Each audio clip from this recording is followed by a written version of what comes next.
Dan. Salut, Bonsoir tout le monde. bonsoir. Donc j'ai bien aimé cette pratique de glassarding. Euh, Ça, en ce moment avec le confinement, je suis pas mal tout seul Mm. et ça m'aide avec cette investigation intérieure. Mhm. Et en même temps, dans l'extérieur, ce que j'entends des nouvelles et quand je parle avec des amis, il y a cette ambiance d'incertitude qui nous entoure en ce moment. Mm. Et ça m'aide parce que moi, ça casse mes routines. Ça fait que mes repères sont un peu cassés. Ça me permet d'envisager un renouvellement. Je crois que c'est le côté positif des événements actuels. Et aussi, dans mes questionnements par rapport à notre situation, mon inactivité, parce que moi je fais partie des personnes où mon activité s'est un peu interrompue. Je vois il y a d'autres personnes qui continuent leur activité, qui sont des médecins, des soignants, et ça m'interroge aussi sur mon activité envers qui nourrit moi-même toujours moi et ça me questionne aussi sur comment aussi ce que j'ai envie de donner, ce que j'ai envie de contribuer au monde, Mhm. comment voir ma place dans le monde en tant que à quoi ça sert, à quoi je pourrais servir quoi. J'aurais envie de partager ça et avoir un peu tes réflexions là-dessus, Dan. Merci. Mhm. Merci à toi.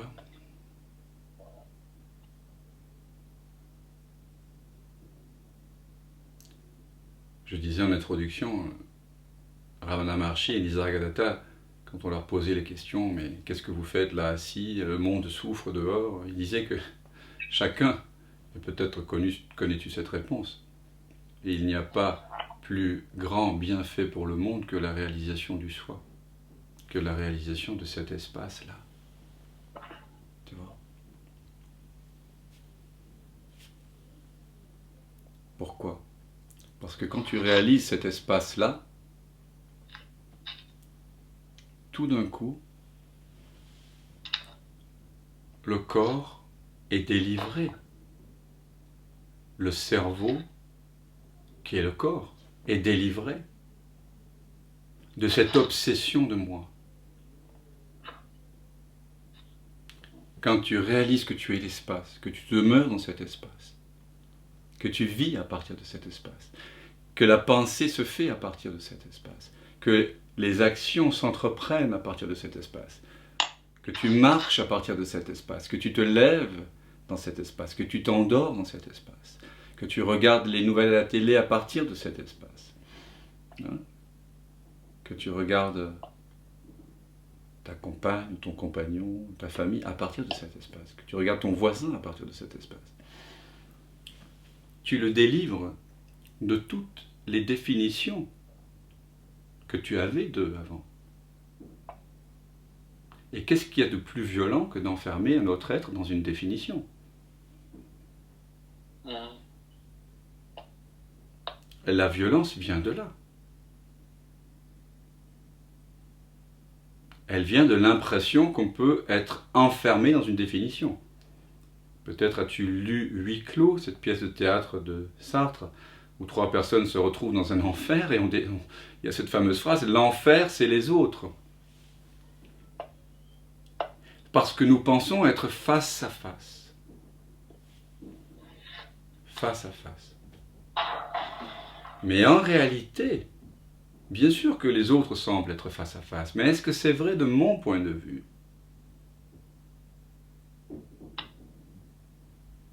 Moi, dans mon expérience intime, j'ai pas de face pour moi-même. Mon visage est là-bas, mais ici, il y a ouverture. Et lorsque je vis à partir de cette ouverture, mes pensées ne sont pas, de façon obsessionnelle, tendues vers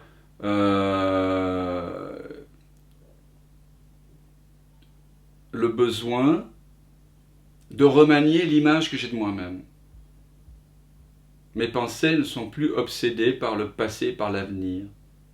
Ce ne sont plus des pensées de récapitulation de ce que j'aurais dû faire, de ce que j'aurais dû répondre, de ce que je n'aurais pas dû dire, de ce que je n'aurais pas dû faire, ou des pensées de projection vers l'avenir, d'anticipation, ce que je devrais faire pour préserver mon honneur, ma notoriété, comment je vais devoir agir pour être aimé, pour recevoir des particules d'attention de la part de l'autre.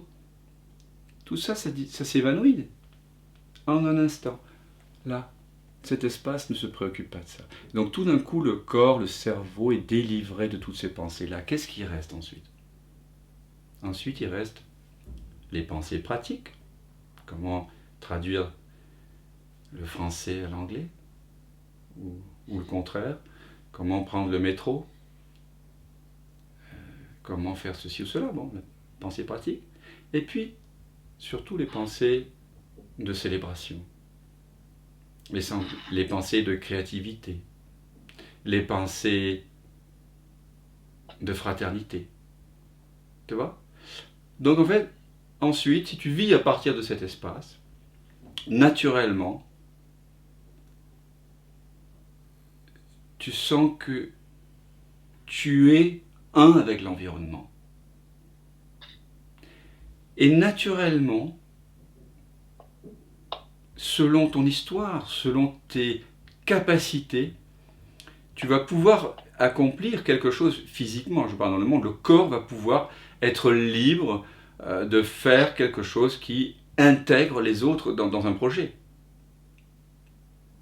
Alors peut-être que tu devras continuer pour X raisons dans un travail qui semble très égocentrique, mais de l'autre côté, comme tu es libre de l'obsession, de la possession, cet espace ne possède rien, ne sait rien et n'est identifié à rien, et en même temps il est identifié à tout.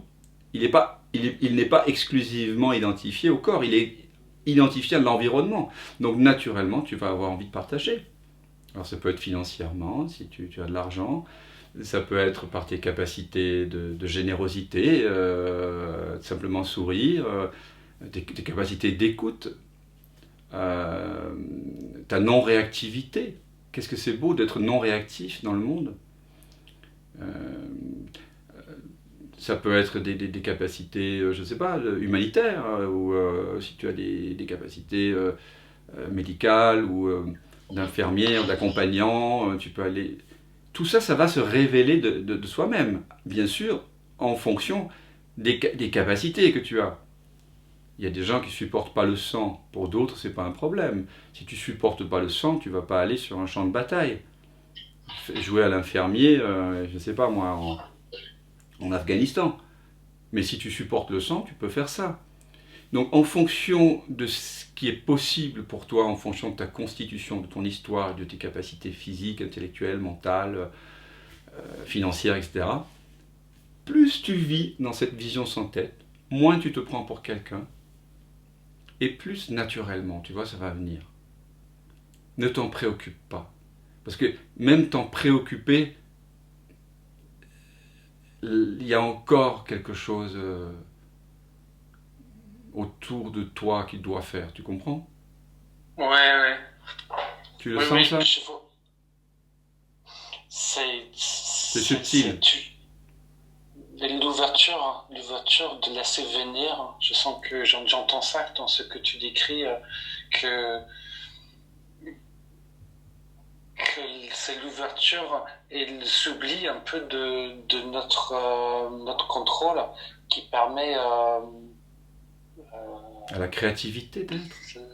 les possibles, ouais, tout ce qui est possible.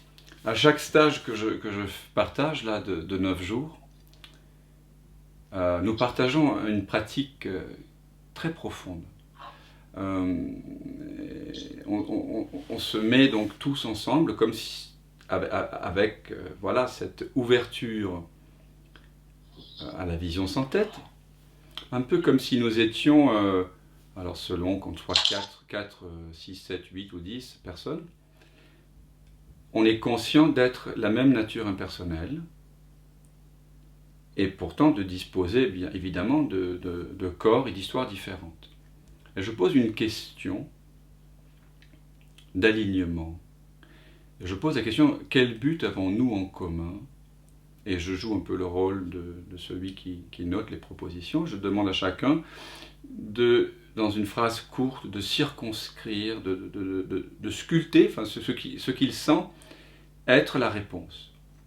Et la réponse véritable, c'est celle qui correspond à tout le monde en même temps. Ce n'est pas la dictature de la majorité, c'est vraiment la phrase qui correspond à tout le monde. Et on ne la connaît pas encore. C'est un peu comme si par exemple on est 10 dans le stage, il y a une vingtaine de mains qui se mettent à former une sculpture. Oui. Tu vois ce que je veux dire? Tu m'entends? Ouais. Imagine que tu es assis à côté, on faisait ça dans le stage de la vision sans tête. Tu te mets joue à joue avec quelqu'un. D'accord? Tu vois ça? Joue à joue. Donc tu ne vois pas ta propre tête et tu ne vois pas la tête de l'autre. D'accord? Tu utilises ta main gauche et l'autre utilise la main droite. Toi tu es assis à gauche. Donc il y a deux mains et tu crées quelque chose sur un dessin. En l'occurrence, on nous avait demandé de ramasser des choses dans la nature et sur un grand carton blanc, de disposer cela. Il y a deux mains de deux personnes différentes et il y a ce sentiment que c'est le même espace dans lequel les deux mains opèrent. Est-ce que tu vois ça? Est-ce que vous voyez ça?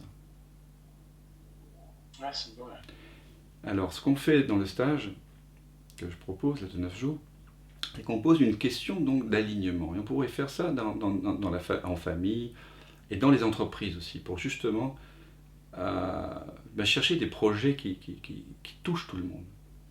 Donc c'est une création à plusieurs. On ne sait pas ce que l'on va trouver, mais on ne va pas le faire à partir de la tête, à partir du mental, à partir de notre histoire. Bien sûr que notre histoire va intervenir, mais ce n'est pas important de savoir qui a eu l'idée finale. Tu vois ce que je veux dire? La phrase, la réponse qui va convenir à tout le monde, qu'importe si elle apparaît chez A, B, C ou D. L'important, c'est qu'elle produise un sentiment de joie et de paix pour tout le monde et qu'on sente que c'est ça. Et finalement, on est arrivé à un moment du stage où tout le monde finalement a reconnu sa vraie nature impersonnelle. Et vous seriez tous surpris de voir à quel point ça prend du temps finalement. Parce qu'au début, bon, on liste quelques phrases, alors qu'est-ce que nous avons en commun? Reconnaître notre vraie nature, voir que les choses sont impermanentes. Alors chacun va formuler à sa sauce la non-dualité. Et même sur ça, on sent que l'ego revient. C'est-à-dire, par moment. Et alors, on recadre. Et je reprécise que c'est comme si il y avait 10 faisceaux laser vers un seul faisceau.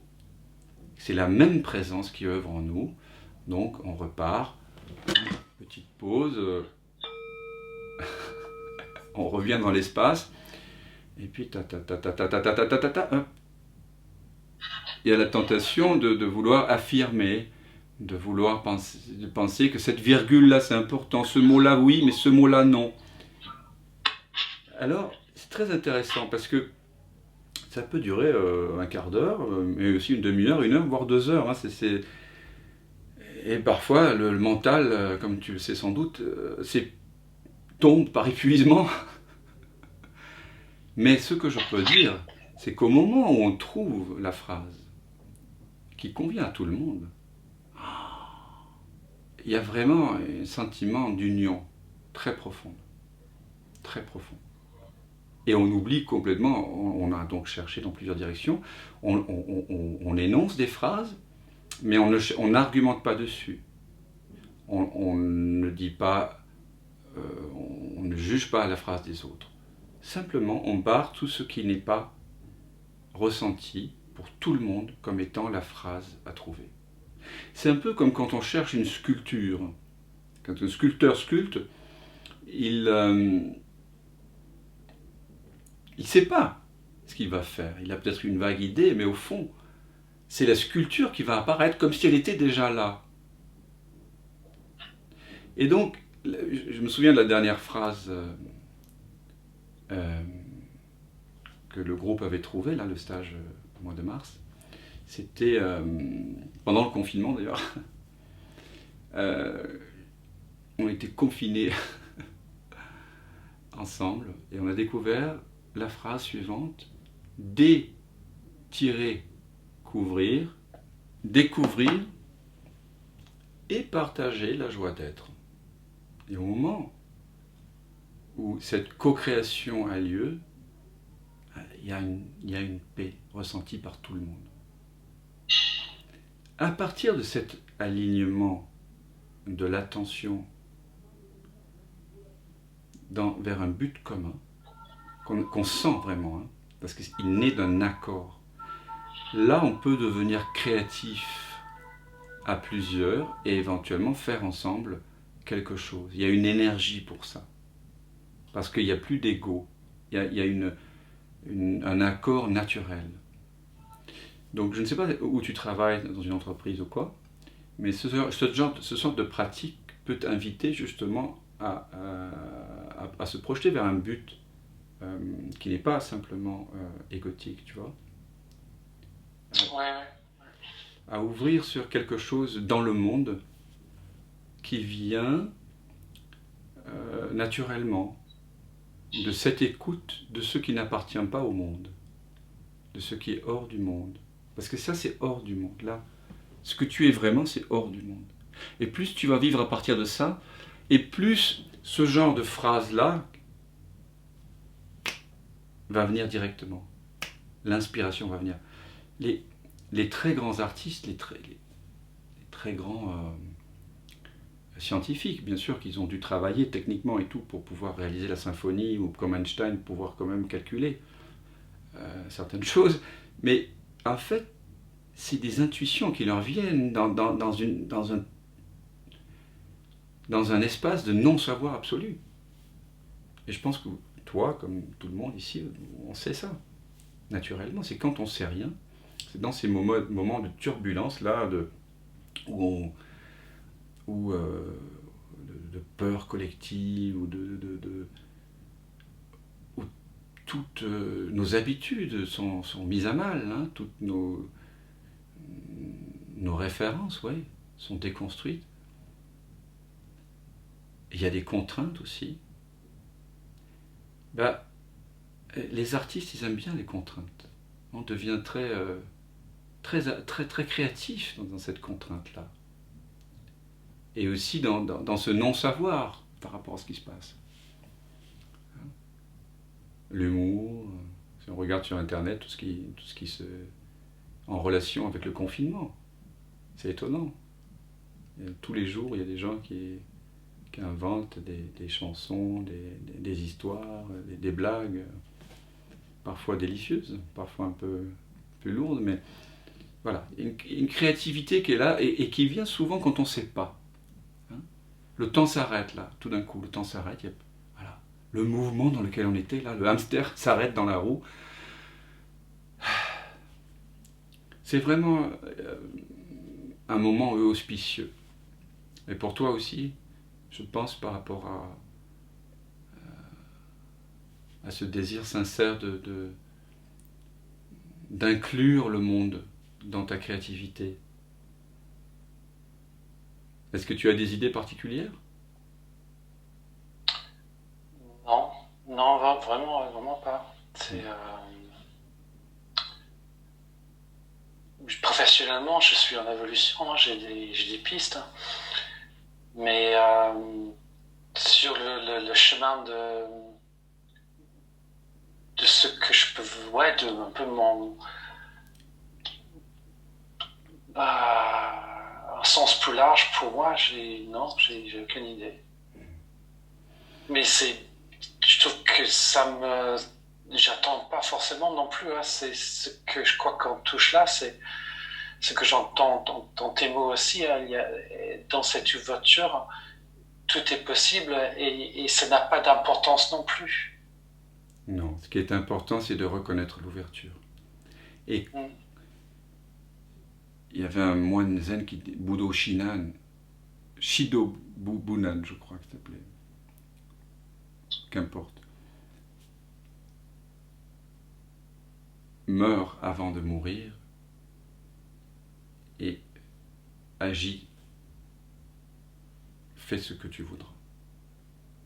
Meurs avant de mourir, meurs complètement et fais ce que tu voudras.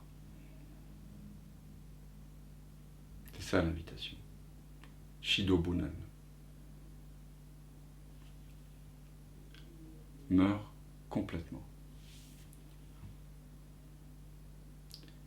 L'important ici, c'est de se défaire de cette impression de soi-même.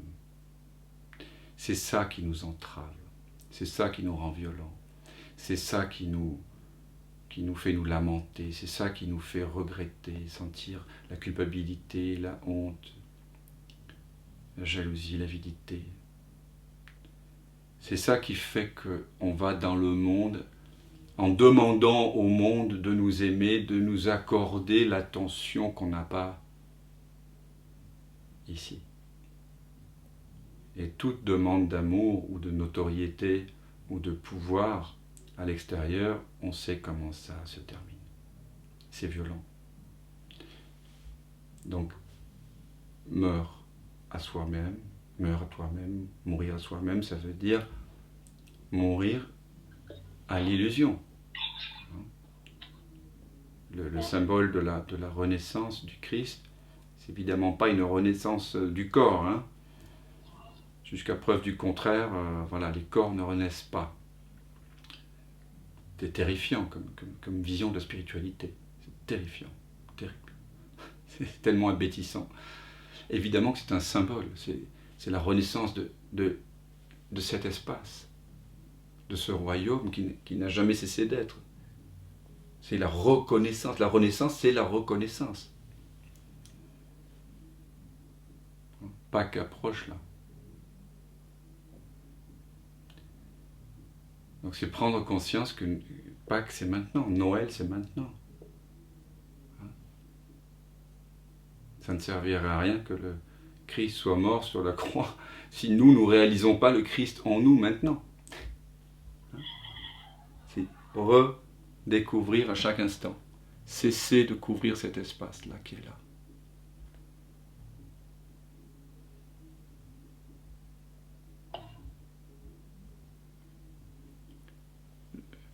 Par rapport à Dominique tout à l'heure qui parlait des disputes de couple, tu peux partager ça avec ta compagne si elle est ouverte. Simplement, tu la recouvres d'espace et elle te recouvre d'espace. Et après, vous parlez. Et vous réalisez que vous êtes face là-bas à espace ici. Ça, c'est une façon harmonieuse, amoureuse, respectueuse de partager. Alors, parfois c'est pas possible de le partager avec la partenaire, mais l'important c'est de le réaliser pour soi-même.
savons tous deux que c'est lui qui se joue à travers nous.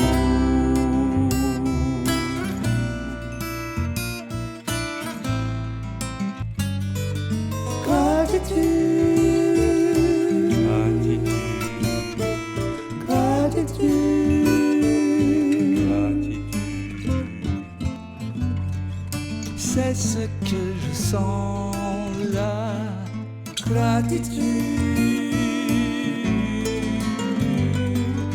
gratitude, gratitude, gratitude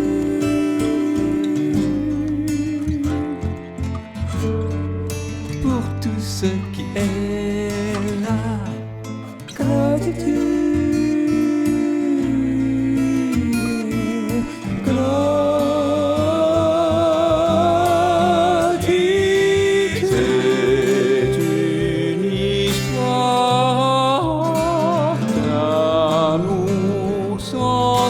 Histoire, une histoire que l'on raconte avec les yeux sans les mots et qu'on vit dans le cœur.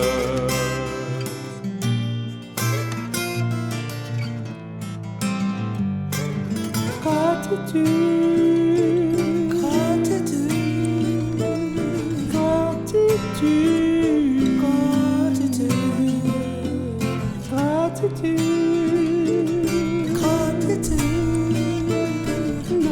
gratitude, gratitude,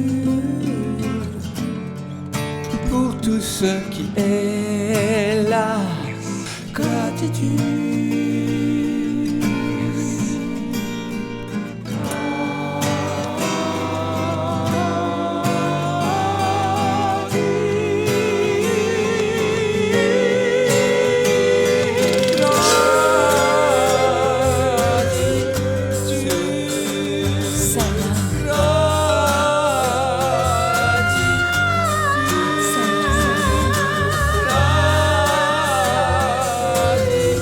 L'amour avec lequel je t'aime.